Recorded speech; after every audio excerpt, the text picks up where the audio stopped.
우리가 흔히 보는 작품은 거의 판타지이고 설정이 대부분이죠. 하지만 그렇지 않은 작품도 없지 않아 있는데 지금 소개하는 이 배우의 데뷔작이 그렇습니다. 촬영지인 병원과 여주는 물론 원장까지 모두 실제였습니다. 게다가 원장이 먼저 SOD에 작품 제안을 했다고 하죠. 여주는 아주 예쁘지는 않지만 다소 청초한 외모의 타키모토 리에입니다. 두 번째 작품도 이곳에서 비슷한 컨셉으로 전개된 가운데 이게 반응이 상당히 괜찮았고, 이에 세 번째 작품은 이례적으로 전속 배우 전용인 SOD 스타의 품번으로 갈아타게 됩니다.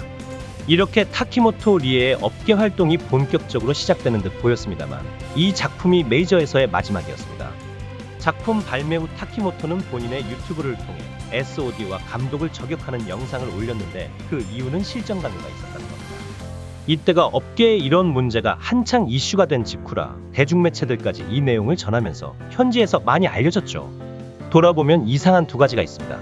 하나는 두 번째 작품에서 감독이 직접 선수로 나섰는데 꼭 그래야만 했을까라는 것과, 또 하나는 은퇴까지 하는 상황에서 자신의 출연작을 지우지 않았다는 거죠.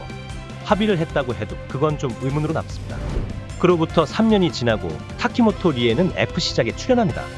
긴 생머리를 포함하여 외모나 멍한 표정은 여전했지만 선명함이 주는 시청감 때문인지 느낌은 확실히 달라졌죠. 변하지 않은 것이 하나 있다면 바로 제작자이자 매니저이자 선수로 출연하는 이 사람입니다. SOD 데뷔작에서 원장으로 나오는 이 사람으로 추정되고 있는데요. 그래서인지 몇 작품은 NTR의 느낌이 나기도 하네요. 전반적으로는 거의 비슷한 패턴이지만 스킬의 성장이 보이는 작품도 좀 있어서 앞으로의 신작을 기대해보게 되네요. 다음은 장신 슬렌더 야노 카논입니다. 20년 6월 아이디어 포켓 전속으로 데뷔하여 나름의 주목을 받았고 반응도 나쁘지 않았는데 3개월 후 키카탄으로 전향하며 나름이 코노하로도 알려진 배우입니다. 이후로도 소속사와 이름을 바꾸며 활동을 계속 해나가다가 언제부터인가 보이지 않았고 그렇게 조용히 은퇴하나 싶었는데 23년 6월에 중화계에서 무수정작으로 활동을 다시 시작했습니다. 연말까지 4작품이 나왔고 올해는 아직 신작 소식이 없는 것 같네요. 야노 카논을 보면 비주얼이나 작품 마인드가 나쁘지는 않지만 소속사를 계속 옮기면서 그에 따라 불규칙적인 활동을 한 것을 감안하면 치키노 시주쿠로 시작한 이번 중화계 활동도 이후 또 다른 변화가 있어 보입니다. 다음은 뭔가 느낌이 좀 아쉬웠던 타마키 니코입니다. SOD 키미호레에서 20년에 데뷔하여 니코니코 이미지와 수비형의 캐릭터로 좀 알려진 배우죠. 비슷한 시기에 데뷔했던 같은 키미호레 출신의 모리 히나코와 마찬가지로 4작품을 찍은 후 키카탄으로 풀리면서 비교가 되기도 했고 이후로 어느 정도의 작품을 이어갔지만 히나코와는 다르게 결국 정점에 이르지 못하고 활동을 접었습니다. 그리고 얼마 후 마스크를 쓴 채 FC작에 나타났는데 그게 누군지 바로 공개가 되었죠. 그렇게 특유의 냉소적인 표정으로 여러 작품을 찍었고 어찌 보면 급전개되는 FC작이 잘 맞는 것처럼 보였습니다만 약간의 텀을 갔더니 이번에는 느닷없이 캐리비안에 등장하며 메이저와는 아주 멀어지게 됩니다. 그리고 다음 스텝은 마지막 선택지라 불리는 중화업계였죠. 의외로 여기에서는 하이텐션을 보이는가 하면 그간 잘하지 않던 공동 출연까지 하면서 현지에서는 잊혀지고 있었는데 22년 8월 놀라운 튜닝을 한 채 운메이로 이름을 바꾸고 전격 메이저로 복귀합니다. 그러나 예전 타마키 니코의 그나마 귀여운 모습은 찾을 수가 없었죠.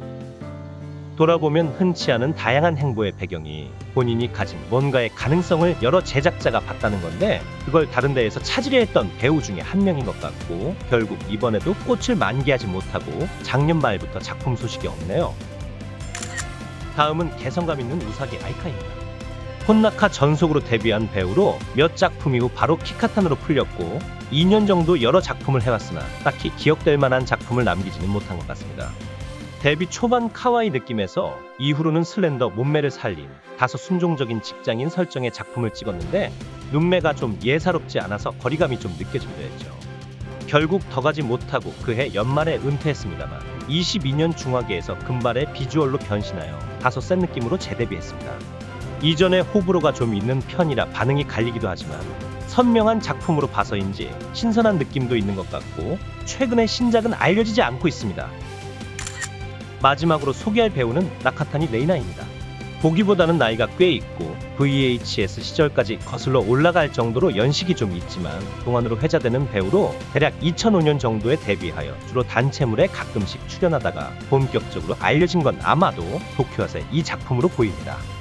이때는 무수정업계의 위상이 좀 있던 시절이라 이 작품이 데뷔작으로 알려지기도 했죠.